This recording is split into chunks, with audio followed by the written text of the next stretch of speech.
안녕하세요. 경자입니다. 오늘은 다음 주 청약하는 SLS 바이오를 청약하기 전에 마지막으로 체크를 해볼 텐데요.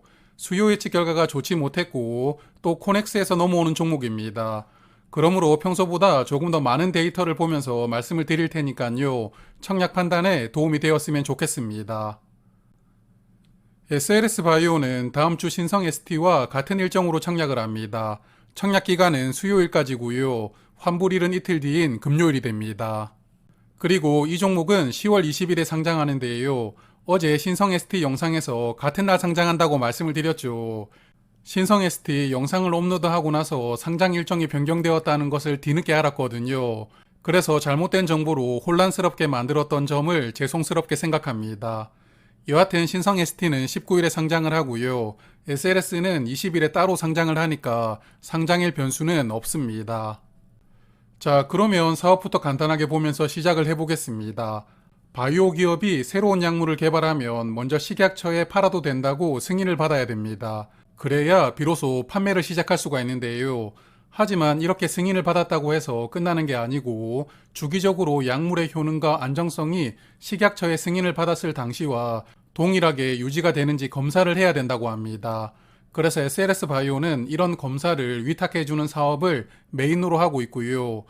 이 회사는 약 300여 가지 항목을 검사를 할 수 있는 캐파를 가지고 있다고 하고요. 국내외 주요 제약사의 의약품 검사를 위탁해서 수행하고 있습니다.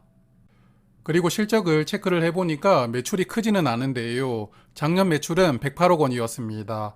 올해 상반기는 44억 원이었으니까 올해 매출은 전년보다 약간 줄어들 수도 있을 것 같고요.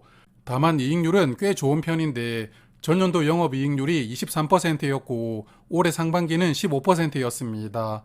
그래서 매출이 크지는 않지만 꾸준하게 흑자를 기록하고 있다는 점은 좋아 보입니다. 기관 투자자 수요 예측에서 경쟁률이 235대 1이 나왔고요. 640개 기관이 청약에 참여를 했습니다. 같은 일정으로 청약하는 신성 ST와 비교를 해보아도 기관들이 적극적으로 청약을 했던 종목은 아니었다고 볼 수가 있는데요.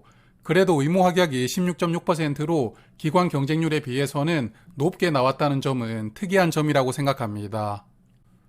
의무 확약을 자세하게 보면 수량 기준으로 16.6% 신청이 들어왔고요.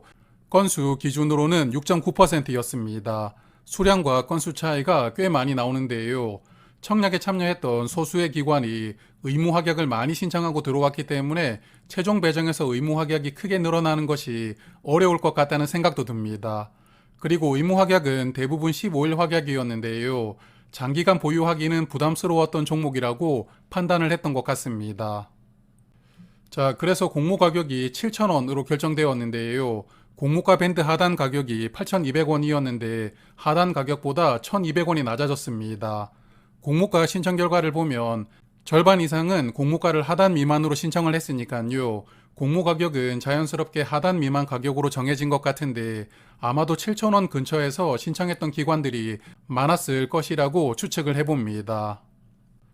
그리고 SLS 바이오는 공모가 선정을 위해서 유사 기업으로 세 종목을 선정을 했는데요. 바이오 인프라, 한독, 바이넥스였습니다. 현재 시점에서 세 종목과 밸류를 한번 비교를 해보겠습니다. 지난 금요일 주가 기준으로 바이오 인프라는 PER이 33.4배이고요. 한독은 19.8배, 바이넥스는 18.7배로 현재 밸류가 형성이 되어 있습니다. SLS 바이오는 공모가 기준 PER은 19배로 상장을 하는데요. 올해 상장했던 바이오 인프라에 비하면 밸류가 낮은 편이긴 하지만 한독과 바이넥스와 비교를 했을 때는 사실 밸류 차이가 크지 않습니다. 그러므로 공모 가격이 7,000원으로 낮아졌지만 밸류 측면에서 보면 이게 괜찮은 가격인지는 약간 애매한 것 같습니다. 자, 그러면 청약 정보를 체크하면서 청약에 참고할 만한 데이터까지 같이 살펴보겠습니다. 이번 종목은 IPO로 77만 주를 모집하고요. 일반 투자자에게는 약 19만 주가 배정이 되었습니다. 청약 주관사는 하나증권이고요. 일반 고객은 9천 주까지 청약을 할 수가 있는데 증거금은 3,150만 원이 필요합니다. 그리고 청약 최소 수량이 100주로 많은 편인데요. 균등 청약만 하시더라도 100주를 청약을 해야 되고 증거금은 35만 원이 필요하겠습니다. 그리고 하나증권도 일반 고객이라면 청약 수수료 2,000원을 받습니다. 그리고 상장일 유통 물량이 460만 주로 전체 주식의 60%나 풀립니다. 코넥스에서 넘어오는 종목 중에서도 유통 물량이 많은 편인데요. 다만 사이즈가 작기 때문에 공모가 기준으로 유통 금액이 322억 원입니다. 유통 금액이 크지 않다는 점을 그나마 긍정적이라고 생각합니다. 그리고 유통 물량의 대부분은 기존 주주 물량으로 구성이 되어 있는데요. 상장일에 매도할 수 있는 기존 주주 물량이 393만 주로 전체 주식의 51% 비중입니다.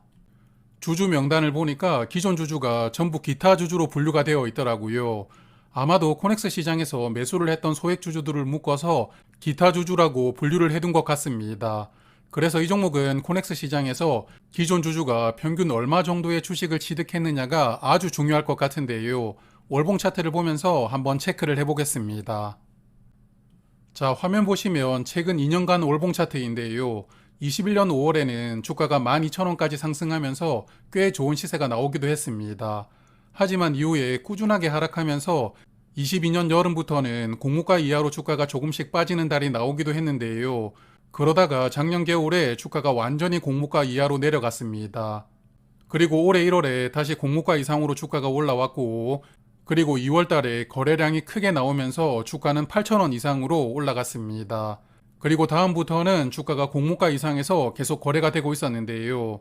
그래서 작년 여름부터 약 반년 동안은 주가가 공모가 이하로 내려간 적도 있었지만 여기 거래량을 보시면 이때 매수를 했던 분들이 많지는 않다고 봅니다. 오히려 최근에 거래량이 꽤 많기 때문에 공모 가격 이상에서 매수하고 매도했던 분들이 많았을 것이라고 추측을 하는데요. 그러므로 이 종목은 기존 주주 물량이 아주 많지만 공모가 이상에서 매수를 했던 분들이 많을 것이라고 추정을 하니까요. 공모가 이하에서 매도를 할 수 있는 물량이 그렇게 많지는 않을 것 같습니다. 그리고 참고로 지난 금요일에 코넥스 주가는 8,360원이었는데요. 공모 가격보다 1,360원 상승한 가격에서 현재 거래가 되고 있습니다. 자, 그리고 상장일에 스톡옵션 물량도 나올 수가 있습니다. 7차로 발행했던 3만 주, 그리고 8차로 발행했던 5천 주는 행사 기간이 이미 시작이 되었는데요. 다만 행사 가액을 보면 7차는 약 7,400원이고 8차는 약 11,000원입니다. 행사 가액이 공모 가격보다 높기 때문에 직원들이 스톡옵션을 적극적으로 신청하기가 어려운 상황인데요. 또한 이 물량이 다 나온다 하더라도 합쳐서 35,000주이거든요. 그래서 물량이 아주 적기 때문에 스톡옵션이 나올 수는 있지만 부담감은 없을 것이라고 판단합니다. 최근에 공모주 시장 분위기는 아주 좋습니다. 모든 종목이 상장일에 공모가 2배 이상 주가가 올라가고 있는 상황인데요. 다만 최근에 상장했던 종목과 다르게 SLS 바이오는 수요 예측이 좋지는 못했거든요. 그래서 이 부분이 최근에 상장했던 종목과 차이가 있기 때문에 최근 공모주 흐름이 이 종목에게도 동일하게 적용될 수 있다고 낙관하는 것을 경계를 해야 된다고 생각합니다. 자, 그래서 최근에 상장한 종목 중에서 수요 예측이 저조한 종목들의 데이터를 뽑아보았는데요. 최근에 수요 예측이 저조한 종목들이 많지 않습니다. 8월에 상장했던 파두, 큐리옥스, 넥스틸은 수요 예측이 저조했고요. 7월에 파로스아이 바이오, 6월에 오픈롤도 수요 예측이 저조했는데요.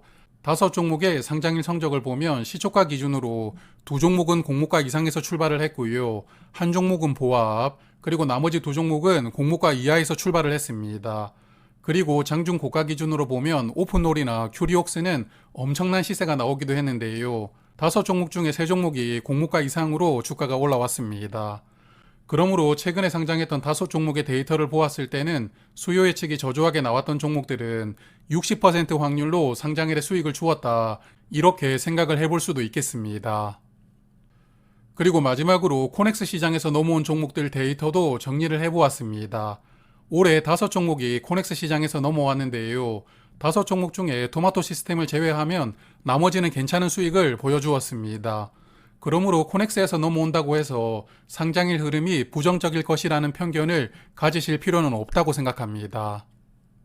자, 그래서 저는 SLS 바이오는 균등 청약만 참여해 보려고 하는데요. 수요 예측 결과가 저조했고 공모 가격이 낮아졌지만 밸류가 애매하다는 것은 단점이라고 생각합니다. 하지만 공모가 이하에서 매수를 했던 기존 주주가 많지 않다는 점, 그리고 최근에 공모주 시장 분위기가 좋다는 점은 저는 긍정적이라고 생각을 했거든요. 그래서 균등 청약만 해볼 생각인데 모집 수량이 많지 않거든요. 그래서 최소 청약 수량인 100주를 청약을 하더라도 균등 배정으로 많은 수량을 받지는 못할 것 같습니다.